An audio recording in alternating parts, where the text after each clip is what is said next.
Should Europe pursue a Pax Europiana? What would an ex-Russia look like in a post-imperial future? Is a federal Europe possible? Does Europe need NATO? And finally, how can someone be the leader of a united Europe in a Hearts of Iron mod? These are the questions that frame our latest conversation. This is a Gunther Fehlinger interview on Forum Europeum. Hello everyone, this is the new episode of Forum Europeum, and today we have Mr. Günther Fehlinger as a guest, and we will talk about many things, for example the European Union, the concept of ex-Russia, and maybe even about games like Hearts of Iron 4. The fire will rise today at 1 o'clock.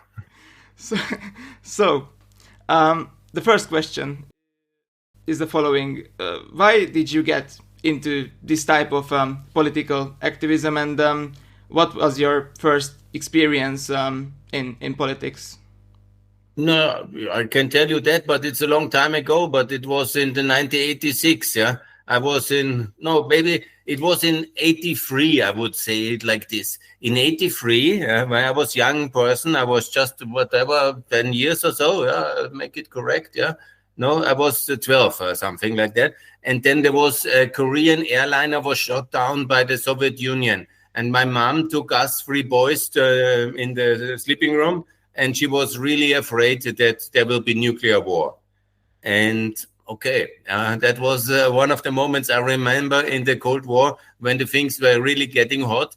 And I was living in Linz, beautiful town in Austria, steel town. It was very much bombed in the Second World War, and it has a tragic history, and it is a complicated place to live, but I love it very much. And I was just 60 kilometers away from the Soviet Union and their tanks, and we always lived in the shadow of the Soviet Union. And you guys in Hungary, you were also on the wrong side, and you had also the tanks involuntarily, but it was the situation. Austria was surrounded by the enemy states, and there was Yugoslavia, enemy state. There was Hungary, occupied by the Russians, but enemy. Czechoslovakia, enemy. And there was one hope. There was only one hope, and this was Ronald Reagan.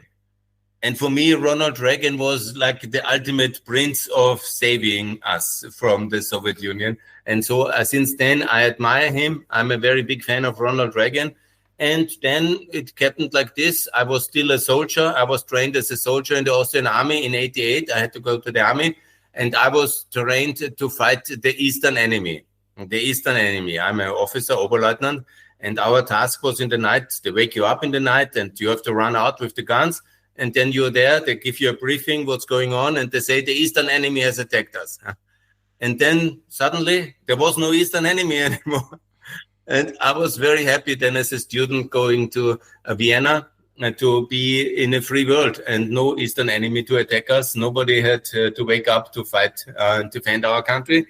And so I decided to travel to all the countries and to see what's going on in Hungary, Slovenia, and in Poland. And the next 10 years, I was a European student representative. I was like the speaker of the Austrian students, the international officer, the chairman of the Austrian Student Union and of the political association of the European students called European Democrat Students. And I was traveling in every single country in Eastern Europe and to Russia and to Ukraine and to Romania and to Macedonia and Albania. And I wanted to spread the gospel of freedom and of European Union and NATO membership. And I did this in the 1990s, starting basically from 1990, basically. And I did it when I was 19, and I still do it today. So it's basically the same thing I do now, just the geography is a bit extended. At that time, I was fighting for Hungary to join EU and NATO. Thanks, UN. Whenever you're a little bit complicated case at the moment, but we can talk about it later. But now I fight for Ukraine to join NATO, for Kosovo to join NATO and EU, and of course for Bosnia, and also for my little Austria, which is still a bit alpine kind of neutral country, and I want to change that. And so my life has insofar not changed since 1990. I fight for NATO and EU and Euro enlargement. I'm a European federalist. I'm a convinced pro-Atlanticist. I want this to happen. And I never really grew up because some people tell me, Günther, be a realist and be nice. It will not happen and it's impossible. And since then, I always respond to them because in 97, I was visiting as EDS chairman. I was visiting Romania. And even the Romanians told me when I was speaking next to President Constantinescu that I shouldn't mention NATO and the EU because it will not happen. And I did it. I got the microphone next to the president and I said, Romania and NATO, Romania and EU. And everybody loved it. And I loved it. And by the way, it happened. And the same will happen as well for Hungary to join the Euro and for Ukraine to join NATO and for Kosovo as well and for all the countries, because it's simply the right thing to do. And that always motivates me whenever it looks often very difficult, like this week with Trump's 28-point plan. You're really not knowing what happens. And it's a very difficult moment, no doubt. But I'm motivated, and the true and only way forward is NATO, EU, and Euro enlargement. Okay, thank you very much. The next question is about sharing the message of freedom. So your messages resonate strongly with the Gen Z, and in my opinion, that's why many of your messages can be heard on many platforms. And a very good example is your participation in the Hearts of Iron 4 mod, the Fire Rises, where you lead a unified Europe. So how did you manage to become so popular with your messages to the Gen Z? On this one, I have no answer because I'm a boomer. I'm 57. But maybe it might explain something, I explain you. I have two children, two boys, which are about in your age, with 19 and 17. And I always try to convince them to make their homeworks and then to read books. That was my effort. Read books and make your homework. While they were making homework, they were in reality playing Hearts of Iron 4. And when I told them books, and they explained me everything is already on YouTube, and it's much easier to listen to YouTube videos about history and mathematics than about books. Yeah, and I said, okay, maybe I'm wrong. And then I started to look at this thing with YouTube and at this Twitter and all these other things in 2019-20, I think it was. And then I found out that all these things are dominated by crazy people. And okay, then I started the competition. Who is the most crazy people out there? And I started to spread my messages of Kosovo, Ukraine, NATO on the YouTube, on the X, on all the social media channels I'm now on. And I decided to take up the fight against Serb nationalists, against this kind of cold patriots like Orban, who is working with Putin in the back of all the Hungarians and all these other people. I try to say, if you can be out there with your nonsense, I will be out there and I will be much louder. I will be much more active. And now today I'm happy I have 115,000 followers on X, which is already a good number. And I try to increase on YouTube and everywhere else. And I have my 400 podcasts out there, which I make on this Pax Europiana English channel. But now I do also a German channel, German language channel, in order to reach the young people of Europe. And, don't let the hearts and minds to the enemy. The enemy is very active on the internet. And I am the voice of freedom, responsibility, rationality, and decency for free markets, for freedom of the people, and for victory of the West. Thank you very much. The next question is about the podcast you mentioned, the Günther Fehlinger podcast, where you invite a wide range of guests. And recently there were people from two parties, the FPÖ and the AfD. And the members from these parties actually supported Ukraine. So what did you see during these discussions? Do you think it's a possibility to reverse their way of not supporting Ukraine in these parties, or is just a couple of people there? Look, Daniel, I'm a patriot. I'm an officer of the Austrian army. In my youth, I was ready to sacrifice my life to defend Austria. And I'm still today, actually, because many Austrians are not. But if there is somebody attacking any Russian tanks here, I will go and shoot them. If I have the arms, much better, but I will do that, because I want to defend my country. And I think it's the absolute personal, moral, and historic duty of every young man in Europe to defend his country. When I lived in Ukraine, I saw the young guys, like in your age, 1920, and the center of Kiev, they were going to the university in uniform, because you are not asked to do it. You are basically obliged to do it, and you do it because you feel it's the necessary thing. Somebody has to defend your country. You do it as a young man, and I respect that. So the word patriot has a big meaning for me. But when the extreme right wing now is saying they are patriots, and in reality they are traitors, like stabbing us in the back, working with our enemy. Man, Putin is the enemy. So logically, I cannot see who sees anything good in Putin. He's killing children, he's killing babies, he's killing women, he's raping, and he's doing all these terrible things. As a Russian state, he was ordering young people to die for his kind of aggrandizement of his state. So this is really terrible. So if I see that, then I get very angry, and I'm against AfD. I'm against this FPÖ very much.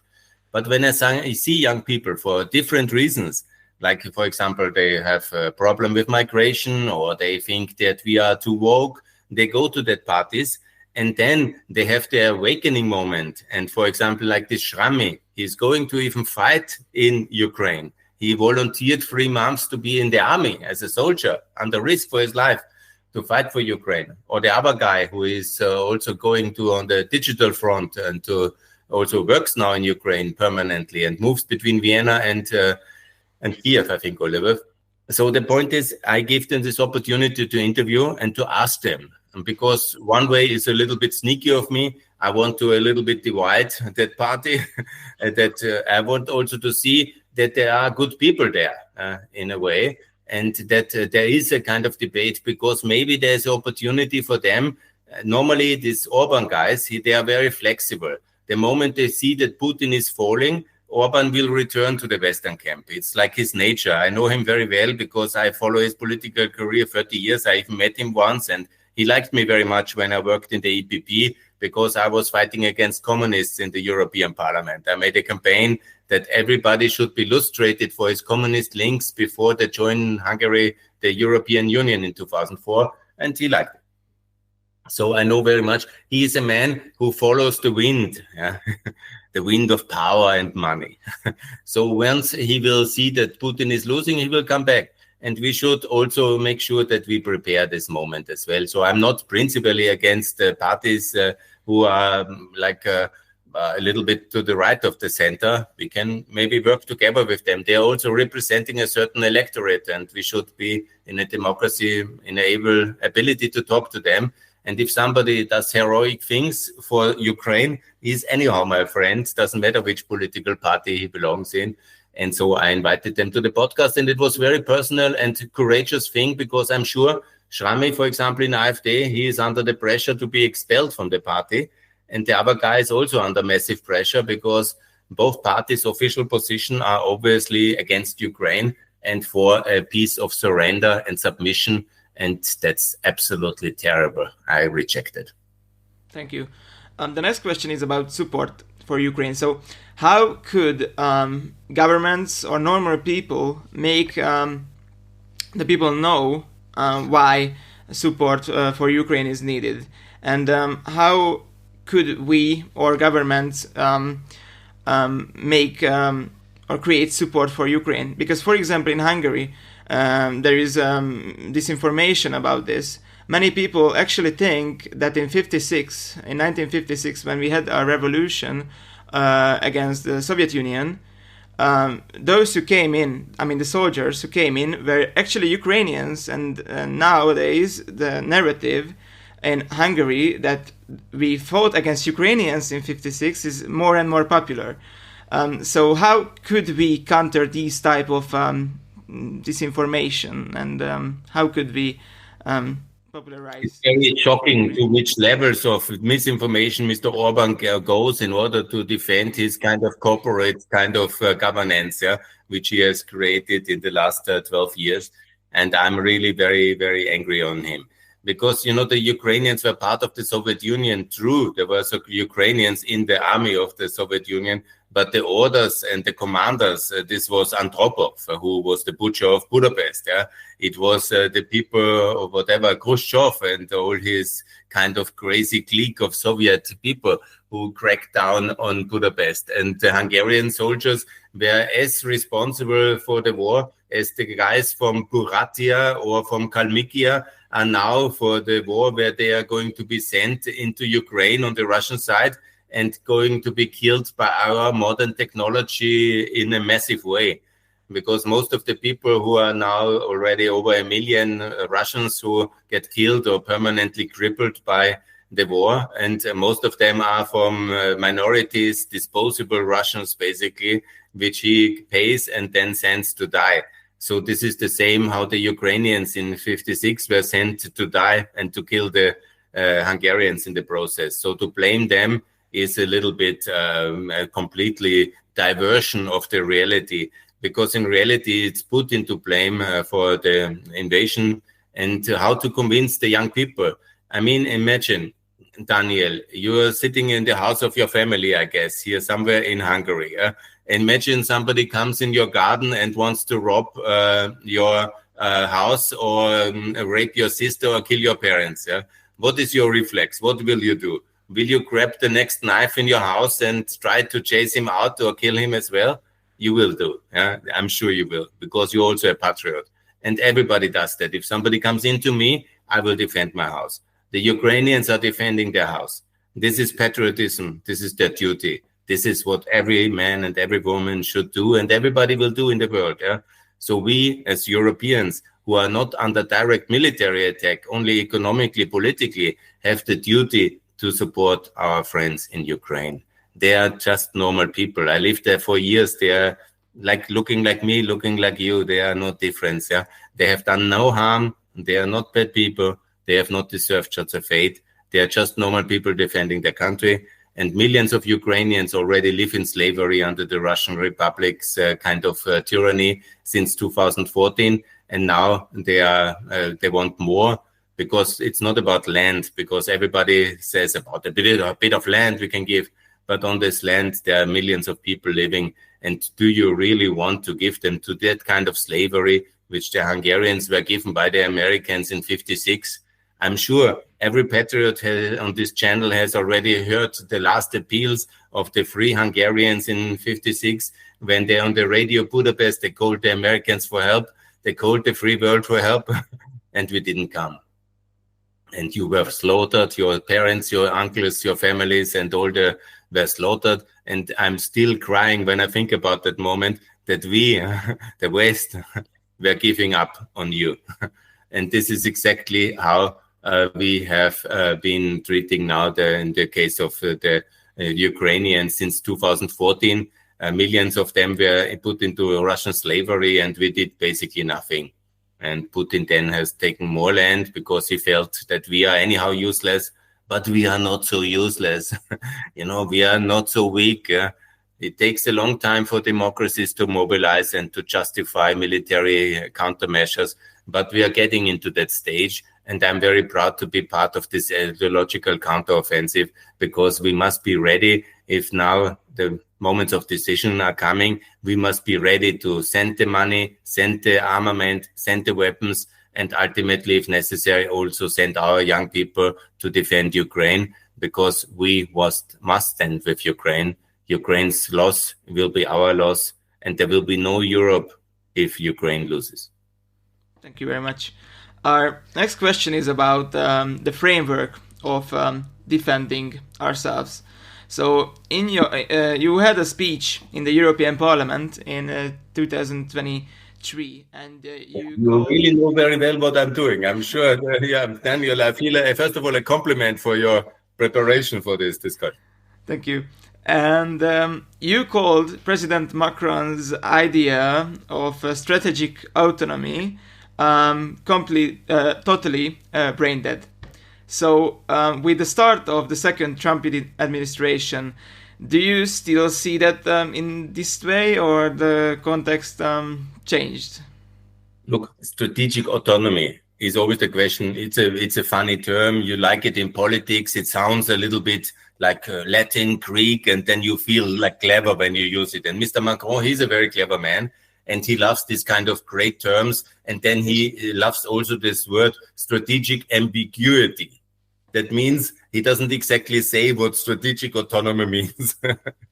And that's exactly the problem here I'm criticizing. When you want to have some powerful Europe, I'm very much in favor of that. I say, let's take Ukraine in, let's take the Balkans in, let's make everybody, let's get the British back, let's be stronger because we are more united. Let's spend more money on the European level. We spend only 1% of GDP on the European level. We spend about 40% on the national level. Yeah? So why not spending 2%? I'm for 2%. Let's build an aircraft carrier by the European Union. Let's build these expensive items like airplanes, tanks together. Let's give the EU the budget to build it. Let's build only one tank in Europe, but many of them. Let's build only one airplane in Europe, but really good ones, which are destroying our enemy, and they must be afraid of us. Yeah? I believe in deterrence. So let's build nuclear weapons in Europe. Absolutely. I'm for this strategic autonomy. Or like now, we have a big crisis in Europe because Mr. Trump has said if Zelensky doesn't sign the contract, the 28 points, then he will cut off the satellite things and all information. And then the Ukrainians are blind. Should we not have prepared for that? You know, one thing is about talking. Yeah, talking is good. You make a speech in Élysée, strategic autonomy.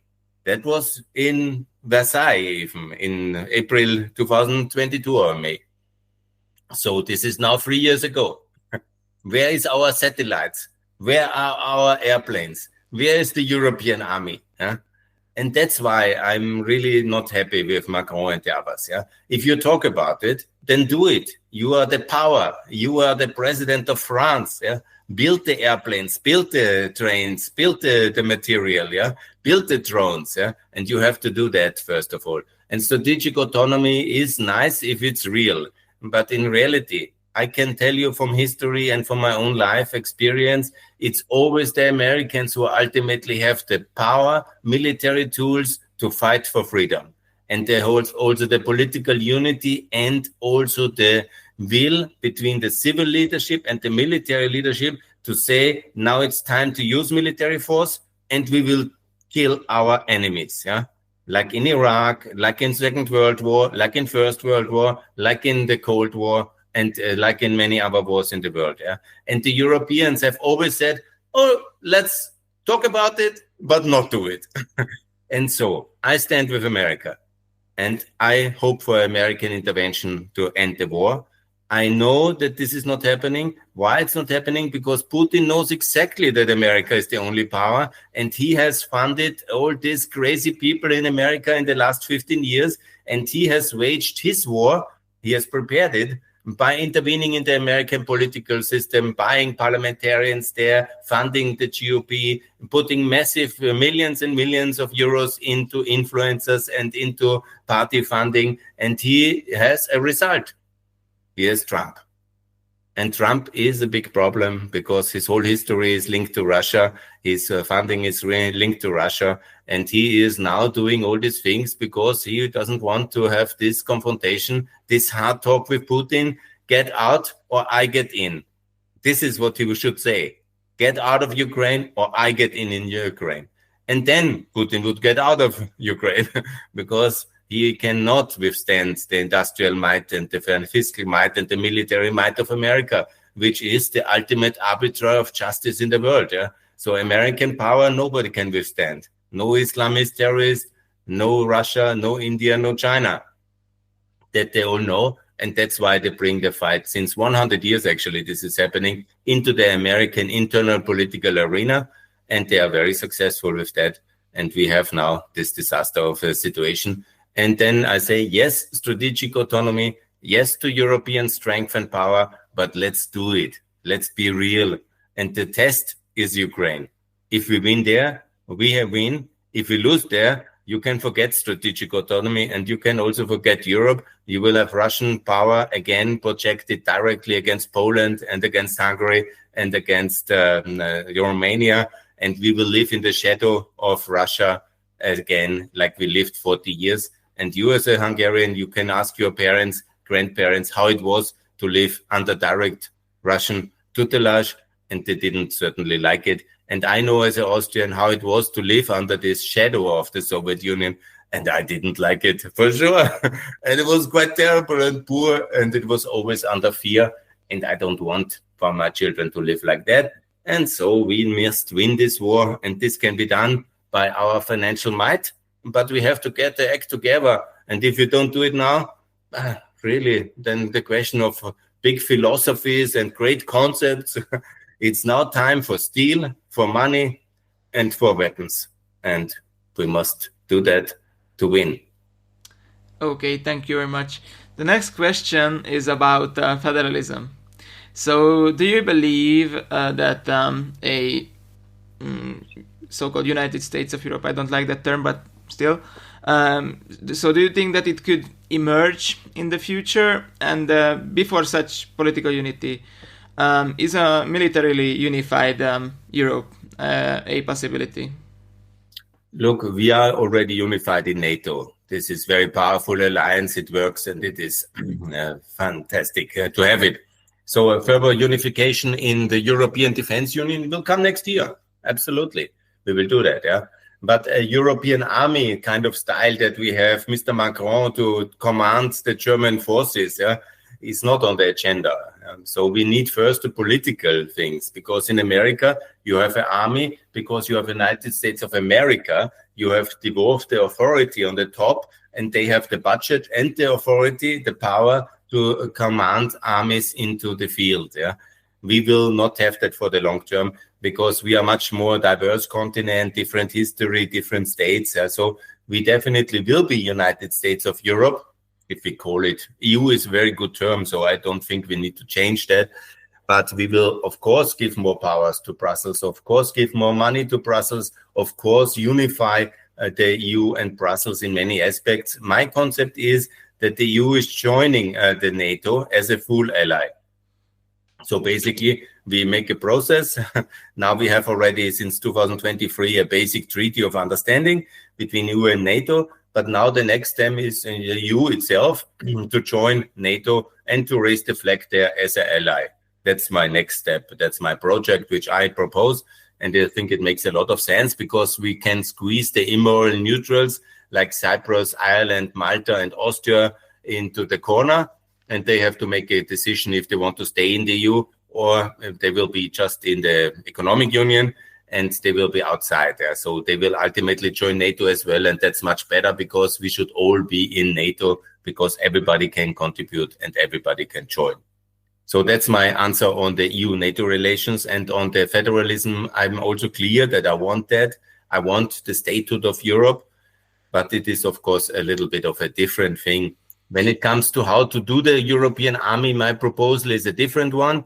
I don't call it European army, but I call it a militarization of Frontex. What we can do, and we are doing that already, we have this border control agency, and out of that, we can do the basic nucleus of an army, because there we have control structures, we have a mechanism, we have a clear task, protecting our borders, and this agency works already. It sits in Warsaw, and it has units, it works. And so what we can very easily do, give it more budget, give it more men, give it more competences, and give it more weapons. Better weapons means what? For example, more drones, give it tanks, give it airplanes, and give it also ships.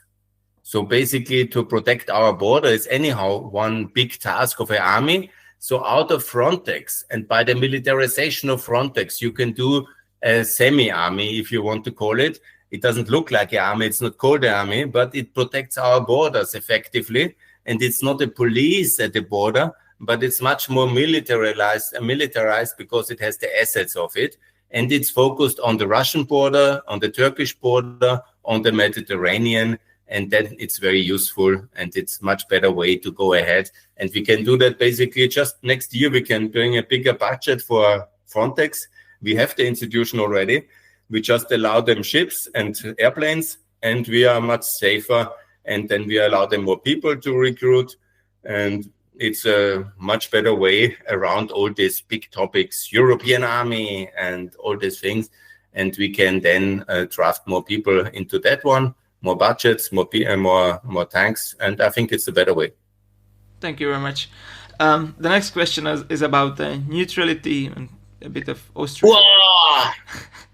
So you often argued that in the European context, especially, neutrality, like in Austria or in Switzerland, is immoral. So yes. Why do you think this, and what should change? Yeah, immoral. If you go on the street and somebody is attacked, you run away, protect yourself, or you call the police, or you just ignore it. Normally, you're educated as a good European. You are trying to help the victim, maybe to help him not to be raped or robbed or something. And that is what every society expects of its young people. When you go there, you see some evil, you act. Yeah? And of everybody, everybody should prohibit evil when he sees it and intervene. So here's the thing. When you see a neutral like Austria, and we give in 3.5 years nothing to Ukraine, then I ask myself what kind of country we are. We are the absolute cradle of immorality. We say when the politicians come, Zelensky comes here, we kiss him, we are happy to have photo opportunity, we give him a handshake to Mr. Klitschko and all these amazing leaders, and we sun in their kind of fame and glory, and then they say, give us weapons, and then we say, no, we are neutral. We give you some bread, we give you some medicine. We allow your Ukrainians to stay here. And that's already very generous because we are neutral. And then the Austrians are thinking, we could supply both sides, the Ukrainians and the Russians, with weapons, make some business. This is absolutely crazy. Neutrality in the eye of the war, when the war is a defensive war and a just defensive war, like in the Ukrainian case, is absolutely not justified. And if you look back, the only way we got neutrality is because we sacrificed the Hungarians, because the Hungarians got more Soviet soldiers and we got less. So we liberated Vienna by getting you more Soviet soldiers, and you were basically then, because that's the background of your revolution, you might know that the Hungarians know very well what Austria does, because many of you speak also German, especially in that age. Still, we were just coming from a common empire. And then in 1956, many Hungarians said, would be nice to get rid of the Soviets like the Austrians. We accept neutrality as well. But you got the stick and the tanks, and we were lucky at that time. But it was a kind of a not real freedom, because the Hungarian, the tanks of the Soviet Union were not going back to Siberia where they should be, but they were going to Hungary and to Czechoslovakia. And they were always just an afternoon tank ride away from Vienna. So we always lived under this shadow. And we should not be so afraid of Russia. We should be free. We should be free to choose our own alliance. We should be free to help our friends.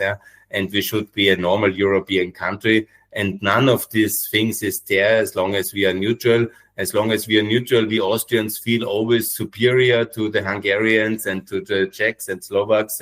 We say thank you very much that you and Daniel can go to the army and defend us, but we are not defending you. So how fair is that? And that's the whole philosophy of Austria.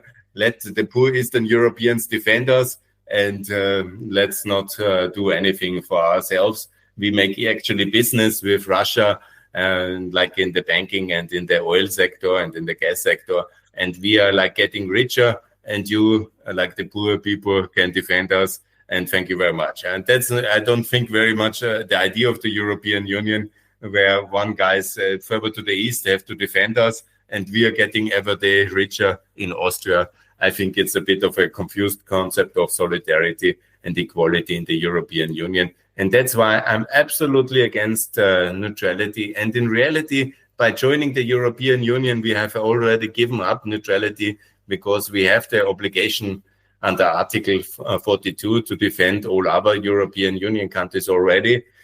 And we are basically not doing it. So it's Austria which is breaking EU law. And that's absolutely clear for me. So Austria must join NATO and support and make it very clear that we support all the other allies and also do something concretely and not just talking and photo opportunities with Ukrainian politicians. So neutrality is evil, immoral, and it's against European solidarity. And I call Austria to end it immediately and put it into the garbage bin of history. Thank you.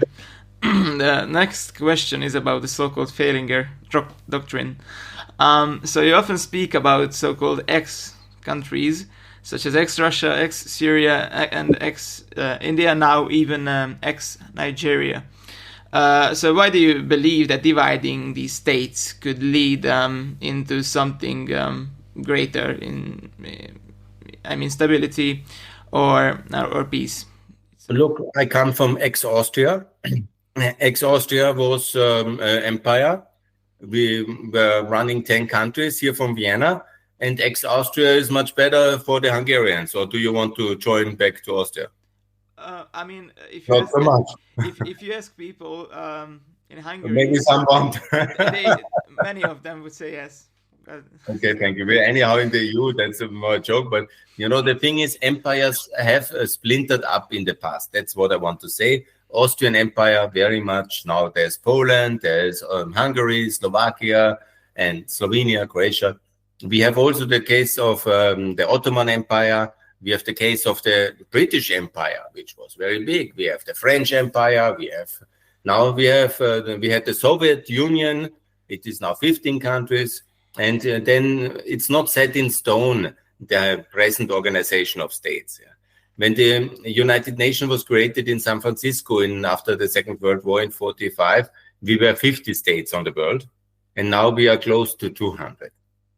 And of course, you have to be responsible with that. I'm, for example, very much against Scotland, Catalonia, Quebec, because the separation is like a divorce, and it is always very expensive. And it's always very emotional, heartbreaking, and it leads to a lot of injustice. And often it can also lead to bloodshed in the history, like in Yugoslavia. So you must be responsible with that. Yeah? But when it comes to our enemies, which are now destroying Ukraine and cutting it in pieces, yeah, I feel very much justified to discuss because I have no powers, I have no nuclear weapons here from Vienna to throw around. Yeah. But to discuss at least a scenario where Russia could be basically dismantled, I feel very justified because it's a very terrible regime as well internally. It's not just an external aggressor, but it's also a very terrible inside.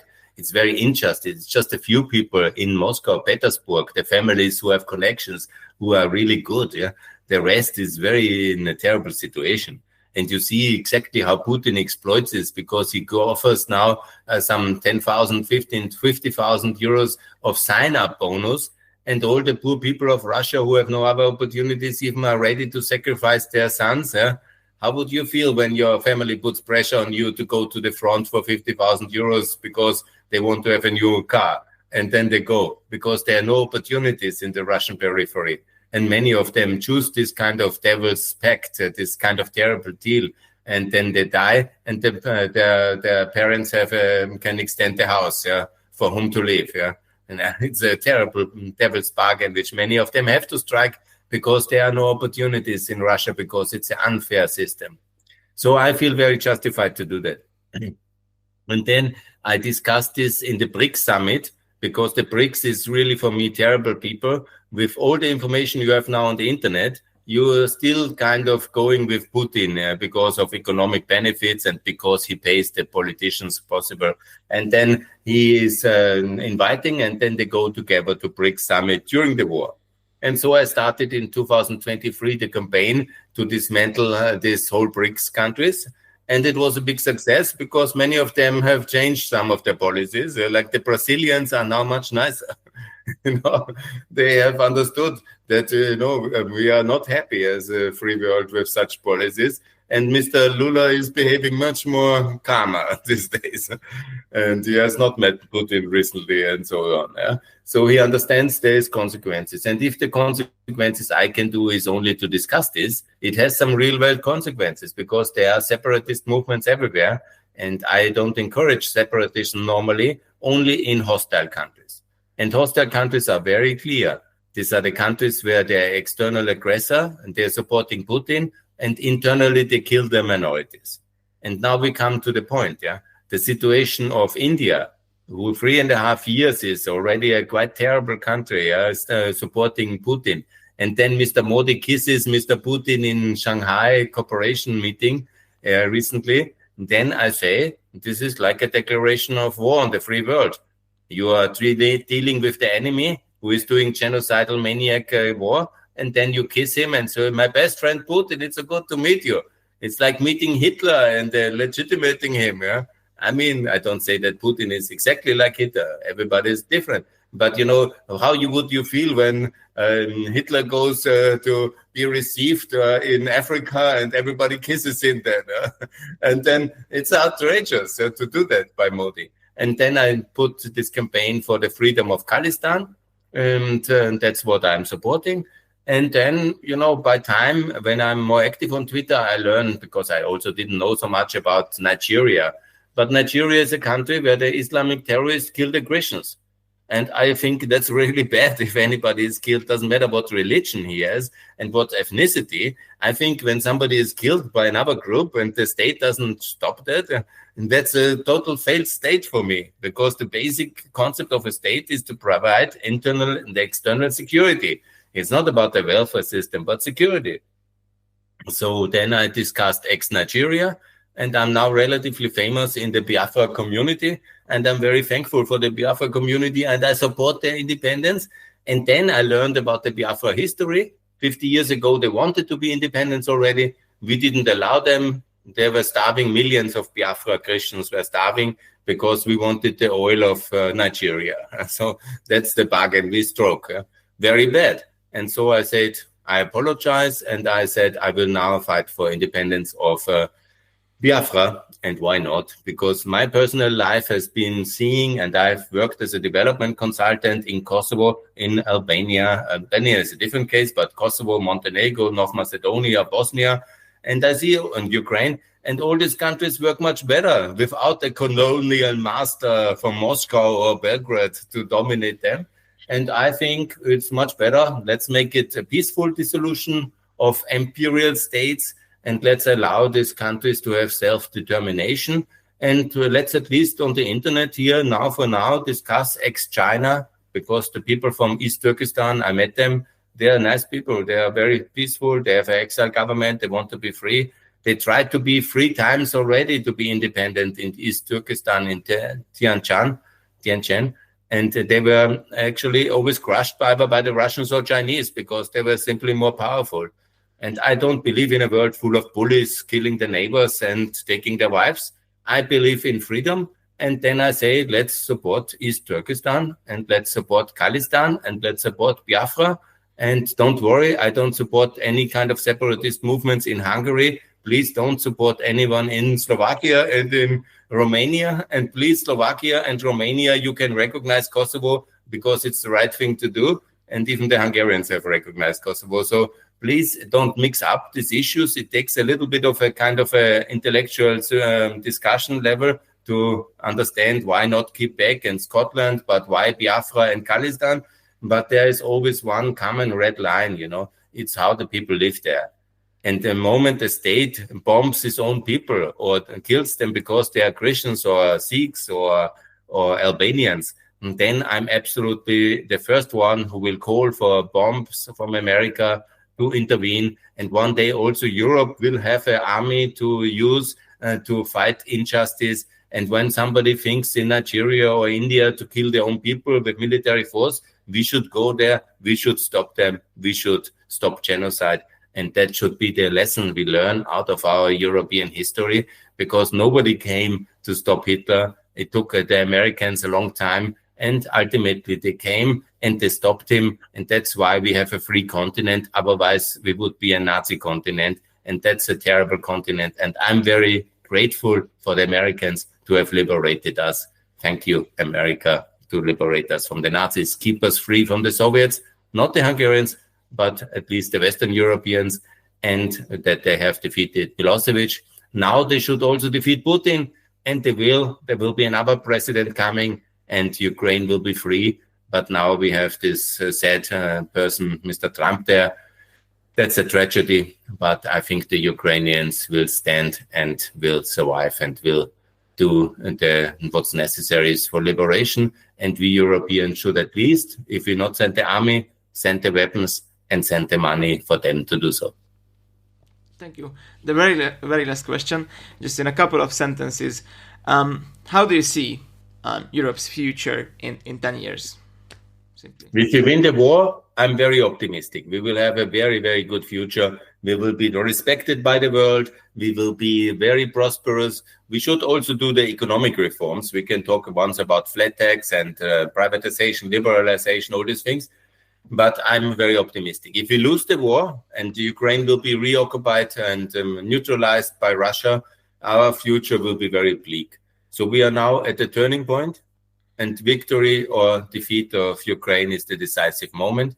If we, through the real conclusions, rearm Europe, unify Europe, win the war, integrate Ukraine in the Balkans, and be attractive for the UK to come back, we will be the power center of the free world. We can also have the resources then to have an army to fight injustice everywhere. And then Russia will fall apart because there is basically... This is Europe, and the anti-Europe, the evil mirror is Russia.